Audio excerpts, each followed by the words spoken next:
اور رنگ میں چلی گئی.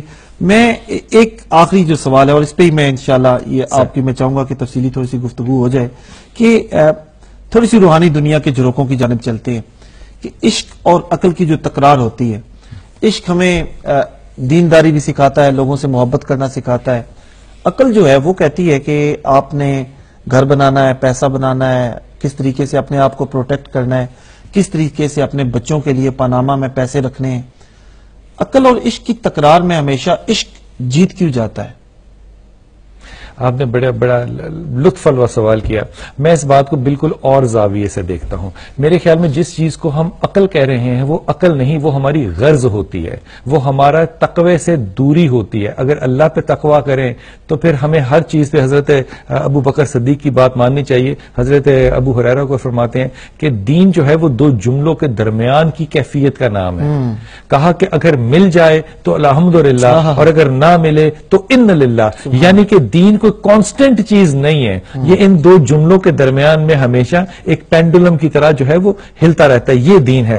اگر ہمارا دین تقوی کی طرف جائے گا تو پھر حضرت کعب کی بات کو مانیے کہ کھلا لباس ہو, پک ڈنڈی ہو, ایک طرف کھائی اور ایک طرف جھاڑیاں ہو, اپنے لباس کو سمیٹ کے چلنا ہے اس راستے پہ. میرے خیال میں یہ عقل اور تقوی جو ہے یہ برابر ہے. لیکن جس چیز کو ہم کہہ رہے ہیں عقل, وہ عقل نہیں ہے, وہ انسیکیورٹی اور بھروسہ اللہ سے دور کرنے کی بات ہے. یہ منافقت ہے جس کو کہ ہم نے نام عقل کا دے دیا. اب فرمائیے عشق جو ہے میں اس کو سمجھتا ہوں. دیکھیے عشق کا کوئی انگریزی کا پیرلل ورڈ ہی نہیں ہے. ادب ایسی چیز ہے, اردو ادب اور عربی ادب اور فارسی ادب ایسی چیز ہے کہ جس میں گہرائی بہت زیادہ ہے. جب لفظ ہوگے نا شاہ صاحب تو ایموشنز بھی وہی ہوں گے جو لفظ ہوگا. لفظ آپ کی کیفیت کو بناتے ہیں. اب عشق کی کیفیت کو صرف ایک مسلمان اور پھر مسلمانوں میں وہ مسلمان جو اللہ کے رسول کو اپنا نبی ہی نہ مانتا ہو, اپنا آقا مانتا ہو, اپنا مولا مانتا ہو, وہ اس کیفیت میں جاتا ہے. یہ کیفیت ہے مجنونیت کی. آپ اپنی حالت سے غیر ہو کے تقوی کی اس حالت میں پہنچ جاتے ہیں جس میں اللہ کی رضا میں آپ راضی ہو جاتے ہیں. اس میں آپ کو جنگلوں میں نہیں بھاگنا, اس میں آپ کو دنیا چھوڑنی نہیں ہے, لیکن آپ کو اپنے مزاج میں تبدیلی لے کر آنی ہے. آپ کو ہر بات پہ صرف یہی کہنا ہے الحمدللہ میری کوئی طاقت نہیں, اللہ نے چاہا تو ہو گیا, اور اگر نہ ہوا تو ان للہ میری کوئی چاہت نہیں, اللہ نے ایسا چاہا. یہ وہ کیفیت ہے جس کو میں سمجھتا ہوں کہ ولایت ہے اور ایسا عشق ہے جو کہ پرماننس کے اندر رہتا ہے. عشق ہو جائے تو پھر عشق سے باہر نکلنے کا مزاج جو ہے وہ قائم نہیں رہ سکتا. دو مثالیں اور دوں گا.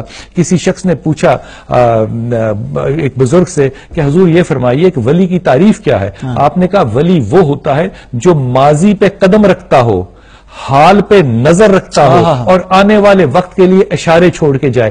آج وہ غور فرمائیے شاہ صاحب, وہ ولی کس قدر قابل آدمی ہوگا جو تینوں زمانوں کو ایک لمحے میں دیکھتا ہو اور پھر آپ کا فیصلہ سناتا ہو. اور دوسری بات, جب حضرت عمر خطاب رسول پاک صلی اللہ علیہ وسلم کے سامنے آئے, کہا عمر تو مجھ سے کتنی محبت کرتا ہے؟ کہا یا رسول اللہ اپنی جان کے بعد آپ مجھے سب سے زیادہ عزیز ہیں.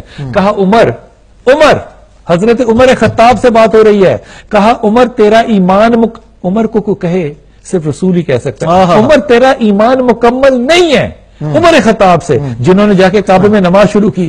کہا یا رسول اللہ کس طرح ہوگا؟ کہا جب تک مجھ سے محبت تو اپنی اولاد ماں باپ سے زیادہ نہیں کرے گا. کہا یا رسول اللہ علم نہیں تھا, اب علم ہو گیا, اب آپ سے محبت زیادہ کروں گا. یہ عشق کی کیفیت ہے. ہمیں علم ہو گیا اور ہم نے کیفیت چھوڑ دی.